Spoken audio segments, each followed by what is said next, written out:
Hai para Sudaners, kumaha kabarna? Damang sadena dengan saya si Otong kembali lagi di channel Ningali Film. Pada episode kali ini kita akan membahas alur cerita dari film Pemilik Pedang Legendaris untuk bagian yang kedua. Dan tidak usah berlama-lama lagi, mari kita mulai ceritanya.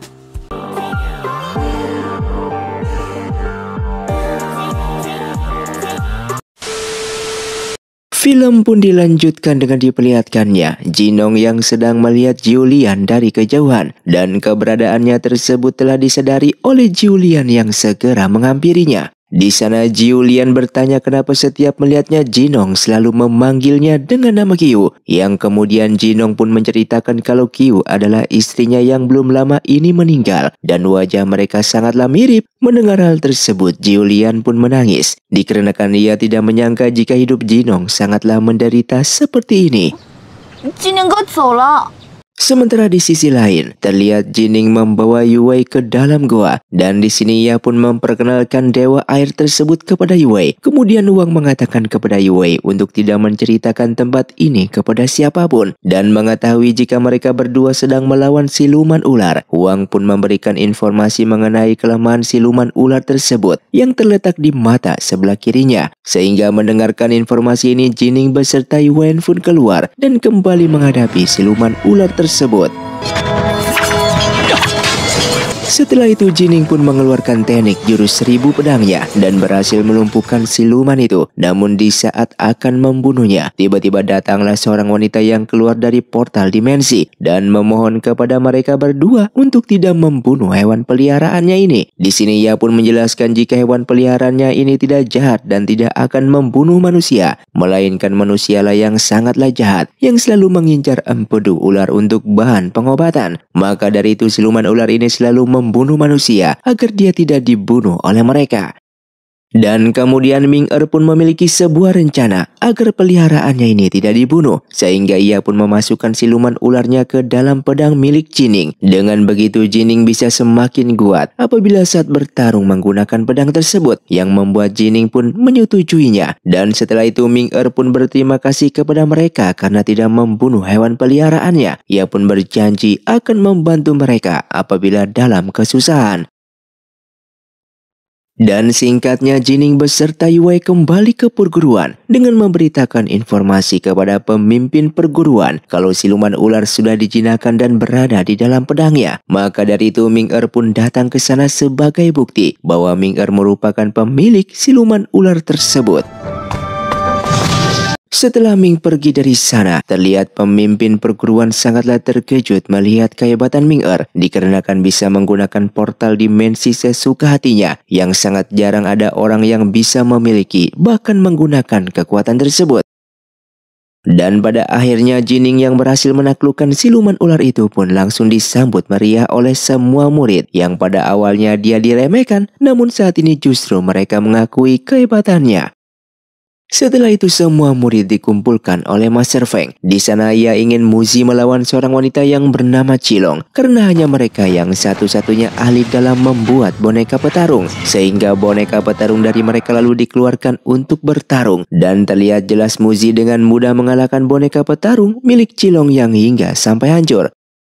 Namun di sini Cilong menjadi tidak terima karena boneka petarung miliknya dihancurkan karena ia membuatnya membutuhkan uang yang tidak sedikit. Oleh karena itu ia meminta Muzi untuk ganti rugi, yang pada awalnya Master Feng meminta Cilong untuk tidak memperbesar masalah ini karena pertarungan tersebut pasti akan menghancurkan salah satu dari boneka petarung mereka. Namun Master Chen datang ke sana dengan menyetujui atas perkataan dari Cilong bahwa Muzi harus menggantinya, yang membuat mereka saling berdebat.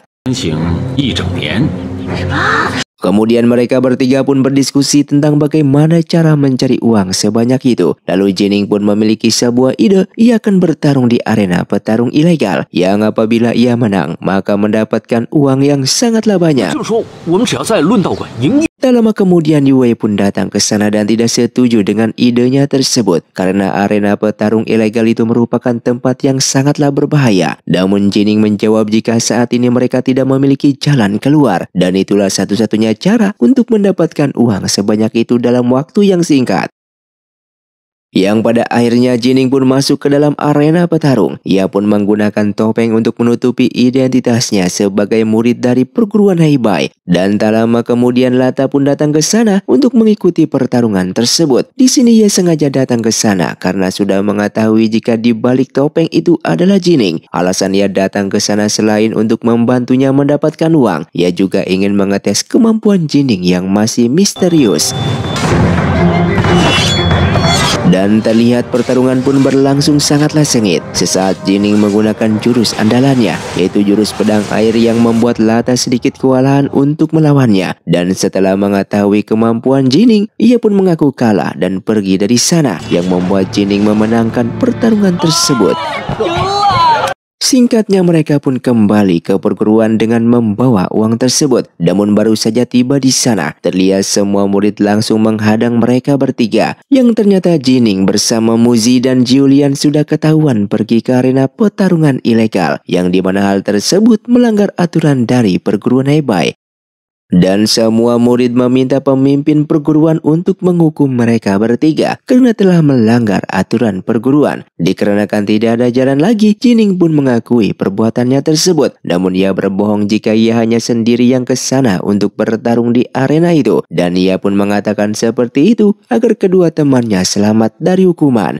Terlihat Master Chan berencana untuk mengeluarkan Jining sesuai aturan perguruan Heibai. Namun pemimpin perguruan mengatakan jika ia tidak akan mengeluarkan Jining karena aturan perguruan dibuat beribu-ribu tahun lamanya. Sudah saatnya ia mengubah peraturan tersebut dikarenakan mengingat zaman sekarang yang sudah modern dan tidak seperti zaman dulu lagi. Bahkan di sini Master Feng pun menyetujui rencana pemimpin perguruan dengan mengatakan jika Jining dan yang lainnya tidak perlu harus dikeluarkan dari perguruan. Terlihat pemimpin perguruan memaafkan kesalahan Jining dengan memintanya untuk tidak mengulangi kesalahannya yang sama, sehingga mereka bertiga pun berterima kasih kepada pemimpin perguruan. Setelah itu mereka pun bertemu dengan Lata, dan di sini Julian menuduhnya sebagai orang yang telah membocorkan rahasia mengenai mereka yang pergi ke arena petarung ilegal. Namun Lata mengatakan kalau itu bukanlah perbuatannya. Yang ternyata pelakunya adalah salah satu murid yang memang tidak menyukai Jining bersama teman-temannya. Dan murid inilah yang membocorkan rahasia tersebut, sehingga percakapan mereka pun tak sengaja didengar oleh Yue dari kejauhan. Dan hal itu pun ia ceritakan kepada Jining, dan Jining menjawab ia sudah mengetahui kalau Lata memang bukanlah pelakunya, karena apabila Lata membocorkan rahasia mereka, maka sama saja dia pun akan terkena hukuman dikarenakan dia juga berada di arena petarung ilegal tersebut.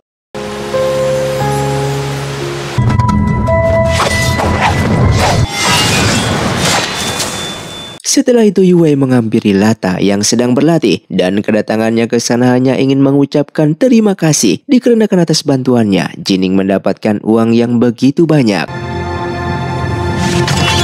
Dan singkatnya semua murid pun dipanggil kaula. Terlihat pemimpin perguruan mengumumkan festival boneka petarung yang akan segera dilaksanakan. Berhubung hanya ada 3 murid yang bisa menggunakan boneka petarung tersebut, maka akan dibentuk 3 kelompok. Siapapun pemenangnya akan mendapatkan hadiah kitab bela diri yang bernilai sangatlah mahal, yang membuat semua murid sangatlah senang mendengarkannya. Kemudian Muzi mengumpulkan mereka semua dan meminta bantuan untuk menjadi kelompoknya. Ia pun meminta Julian untuk mengumpulkan bahan-bahan perbuatan boneka petarung, dan sedangkan Jining dipinta untuk mengajari boneka agar bisa bertarung. Terlihat dari arah atas Cilong bersama kelompoknya meremehkan Muzi karena Muzi dianggap tidak akan bisa mengalahkannya. Cilong yang memiliki banyak uang dan bisa membuat boneka petarung yang sangatlah hebat. Sementara Muzi sangat miskin dan pastinya tidak memiliki uang untuk membuat boneka petarung yang sangat tangguh. Dan Muzi hanya tertawa mendengarkan perkataan dari mereka tersebut. Kemudian Jining menemui Huang dan meminta bantuannya tentang cara membuat boneka petarung yang tangguh dan kuat. Sehingga Huang pun membantunya dengan memberikan cermin kuno yang ada 3 saja di dunia ini. Dia pun cukup menghadapkan cermin tersebut ke hadapan boneka petarung tersebut. Maka dengan otomatis boneka apapun yang dibuat akan berubah seperti layaknya manusia. Bahkan akan bertingkah sesuai perintah dari si pemiliknya. Ia pun kembali dan memberikan kepada Muzi. Melihat cermin kuno tersebut membuat Muzi merasa heran dari mana Jining mendapatkannya. Dan dengan menggunakan cermin kuno tersebut maka boneka petarung pun berhasil diciptakan. Singkatnya festival boneka petarung pada akhirnya diselenggarakan dan terlihat semua murid berkumpul di lapangan. Singkatnya Julian saat ini harus melawan Cilong, namun karena Julian tidak memiliki bakat mengendalikan boneka petarung, maka boneka miliknya pun harus terpental jauh ke langit. Setelah itu Muzi melawan salah satu murid yang bernama Jian dan baru saja akan bertarung. Boneka milik Jian terbang ke sana kemari dan tidak bisa dikendalikan, yang pada akhirnya boneka miliknya pun hancur dengan sendirinya. Singkatnya pertarungan terakhir pun akan dimulai dan Muzi harus berhadapan dengan Cilong. Mereka pun mengeluarkan boneka petarung dan mulai bertarung di arena. Yang pada awalnya boneka milik Muzi kalah dengan mudahnya. Namun ternyata Muzi sengaja melakukan itu untuk menunjukkan kehebatan bonekanya tersebut yang seketika memiliki kemampuan layaknya pendekar mabuk dan menghabisi boneka petarung milik Cilong hingga kalah tak berdaya. Setelah Muzi memenangkan pertarungan tersebut, terlihat semua murid dikumpulkan sebagai penghargaan Muzi beserta Cilong yang akan diangkat menjadi murid pribadi oleh Master Feng yang membuat mereka berdua pun setuju dan menjadi sangatlah senang. Sementara Jian diterima sebagai murid pribadi oleh Master Chan karena meskipun kalah, Jian memiliki keberanian dan telah berusaha. Tidak hanya itu, Jian Chai yang merupakan pemimpin perguruan ini pun mengangkat Jining sebagai murid pribadinya. Hal tersebut semua murid sangatlah terkejut karena hal itu sangatlah luar biasa kalau menjadi salah satu murid pribadi dari pemimpin perguruan. Setelah perayaan selesai, seketika Lata memberikan selamat kepada mereka dan bahkan ia pun mulai berterus terang kalau saat ini ingin bergabung dan berteman dengan mereka, yang tentu saja Jining dan kawan-kawan menyetujuinya. Setelah itu Cilong bersama Muzi semakin dekat satu sama lain dikarenakan mereka memiliki master yang sama. Di sini Cilong meminta maaf atas perlakuan kepadanya selama ini dan Muzi pun memaafkannya. Di tempat lain, terlihat mereka sedang bersantai-santai tiba-tiba dihampiri oleh Ming-Er dan memberikan surat dari suku Ji kepada Jining yang ternyata ibunya Jining sedang sakit akibat diserang oleh seseorang. Dengan mendapatkan surat tersebut, ia pun segera kembali ke suku Ji yang ditemani oleh Yue menggunakan burung terbang.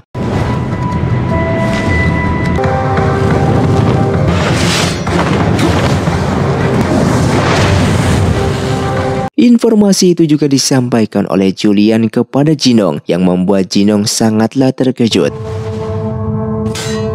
Setelah sampai di suku Ji, para tetua menjelaskan kalau ibunya tersebut diserang oleh dua orang yang tak lain adalah Zidao dari suku Du dan satunya lagi adalah Tong dari suku Jian. Sang ibu lalu menceritakan alasan kenapa ia bisa diserang karena sebenarnya ia berasal dari suku Yu yang dimana 20 tahun yang lalu Kaisar Dewa tersegel di bumi yang membuat suku Yu dan suku Fang diberikan perintah oleh Dewa Nua untuk menjaga segel Kaisar Dewa. Dikarenakan hal tersebut pasukan Kaisar Dewa menghancurkan kedua suku mereka dan terkecuali dirinya yang masih bisa selamat. Setelah kejadian itu ayah Jining yang merupakan kepala suku Ji membantunya dan ia pun dibawa untuk tinggal di suku Ji. Lalu ia pun menikah dan melahirkan Jining. Mendengar cerita itu Yue juga mengatakan kalau ia satu-satunya keturunan dari suku Fang yang berhasil selamat. Yang di saat dulu suku Fang juga dihabisi dan ia diselamatkan oleh ibunya dengan dimasukkan ke dalam kendi besar dan pemimpin perguruan Heibai datang ke sana untuk menyelamatkannya. Tak lama kemudian Jinong bersama Julian datang ke sana dan di sini Julian mencoba mengecek kesehatan ibunya Jining. Lalu setelah dicek ia mengatakan jika ibunya Jining sudah tidak bisa disembuhkan lagi dikarenakan luka tusukan itu tepat mengenai organ vitalnya. Jining yang mendengar hal tersebut sangatlah bersedih dan tidak rela jika ibunya akan meninggal. Sang ibu lalu memberikan sebuah gulungan kitab bela diri yang sangatlah kuat dan benda itulah yang diincar oleh suku Jian untuk diserahkan kepada Kaisar Dewa. Ia pun menginginkan Jining segera mempelajari teknik bela diri di dalam kitab tersebut dan setelah itu Jining harus membakarnya. Singkatnya, atas meninggalnya ibunya Jining, sehingga saat ini pemimpin suku Ji tidak ada. Maka dari itu Jinong yang telah kembali ke suku Ji langsung berhadapan dengan ayah angkatnya dan menyuruhnya untuk menjadi pemimpin suku saat ini. Ia bahkan menunjukkan sebuah plakat pemimpin suku Ji dan memberikan kepada Jinong. Namun di sini Jinong yang terus menolak tetap dipaksa oleh ayah angkatnya. Apapun yang terjadi, maka Jinong harus merebut posisi pemimpin dari suku Ji. Kemudian para tetua mengumpulkan semua orang karena saat ini suku mereka harus memiliki pemimpin dan Jining sebagai satu-satunya keturunan yang memiliki darah dari suku Ji yang langsung dipilih menjadi pemimpin. Namun di sini Jining menolaknya dikarenakan ia harus kembali ke perguruan Hebei dan tidak bisa memimpin mereka. Maka dari itu ia memutuskan untuk memberikan posisi tersebut kepada Jinong. Namun semua orang di sana tidak setuju karena Jinong merupakan orang asing dan bukan keturunan dari suku Ji, yang membuat Jinong mendengarkannya pun merasa bersedih sekaligus sangatlah marah kepada mereka semua.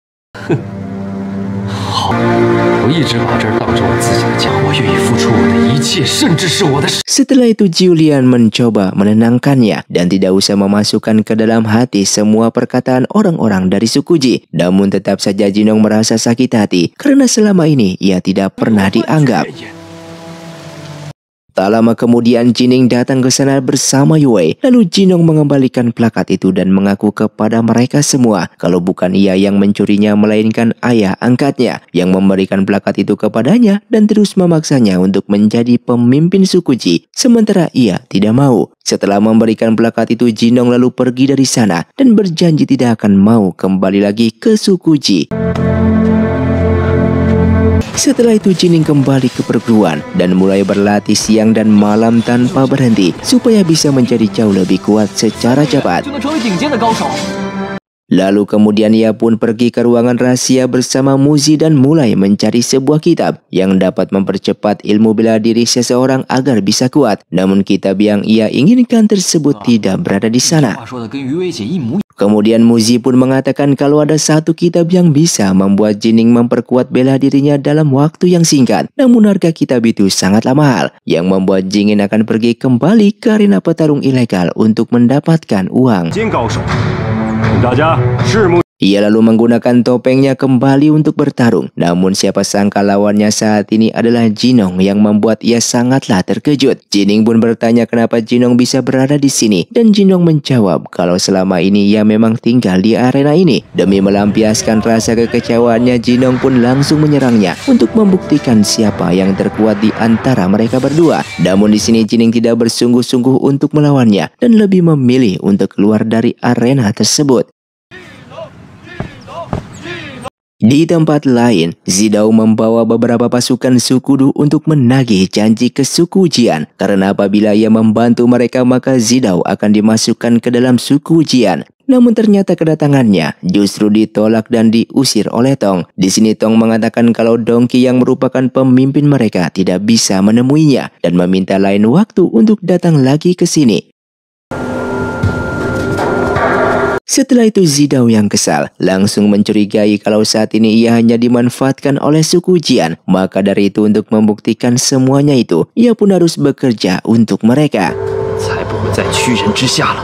Lalu ia bersama pasukannya pergi ke wilayah perguruan Hebei. Di sana ia bertemu dengan Jinbai yang ternyata bekerja sama dengannya. Dan terlihat Jinbai akan membantu Zidao untuk masuk ke dalam perguruan Hebei. Di sisi lain, Yue memasuki ruangan rahasia untuk mencari beberapa kitab ilmu bela diri. Namun sesaat ia diserang oleh seseorang yang tidak dikenal, yang membuat ia langsung pingsan seketika. Dan keesokan harinya, terlihat Jining bersama yang lainnya merasa heran karena hari ini mereka tidak bertemu dengan Yue. Kemudian Muzi pun memberitahukan jika kemarin Yue mengatakan akan pergi ke tempat rahasia. Setelah sampai di sana, Lata pun menemukan Yue tergeletak tidak sadarkan diri dan ia pun segera membawanya kembali. Setelah itu Julian yang memeriksa kesehatannya mengatakan jika di tubuh Yue terdapat sebuah penyakit aneh yang bahkan ia sendiri tidak tahu cara untuk menyembuhkannya. Kemudian Jining segera pergi menemui Huang dan meminta bantuannya cara untuk mengobati penyakit seseorang. Namun di saat ditanya penyakitnya, Jining pun menjawab kalau ia juga tidak tahu. Lalu Huang mengatakan jika ia memiliki satu cara dan Jining diminta untuk pergi ke atas bukit dalam mencari tanaman obat kuno yang bisa membuat seseorang pulih kembali. Ia pun mengingatkan tanaman kuno tersebut tidak bisa menyembuhkan penyakit, namun bisa membuat seseorang menjadi sadar kembali. Dan setelah itu Jining pun mencari tanaman kuno tersebut yang ternyata berupa jamur es, dan baru saja ia mencabutnya tiba-tiba ia terlempar ke udara. Beruntungnya Ming-Er datang tepat waktu dan berhasil menyelamatkannya. Di sini Jining merasa heran kenapa Ming-Er bisa tahu keberadaannya saat ini. Dan Ming-Er pernah berkata kalau siluman ular yang berada di pedangnya saat ini memiliki ikatan batin dengan dirinya. Mendengar hal tersebut Jining pun mengucapkan terima kasih kepadanya. Kemudian Jining pun kembali ke perguruan dan jamur itu diberikan kepada Julian untuk dibuatkan obat. Sehingga atas tanaman jamur itu, Yue pun bisa bangun kembali. Setelah terasa cukup sehat, Jining membawa Yue jalan-jalan agar tubuhnya bisa kembali pulih. Namun di tengah perjalanan tiba-tiba serangan tak terlihat menyerang mereka. Yang ternyata itu ulahnya Zidao beserta Jinba yang ingin mencelakai Jining.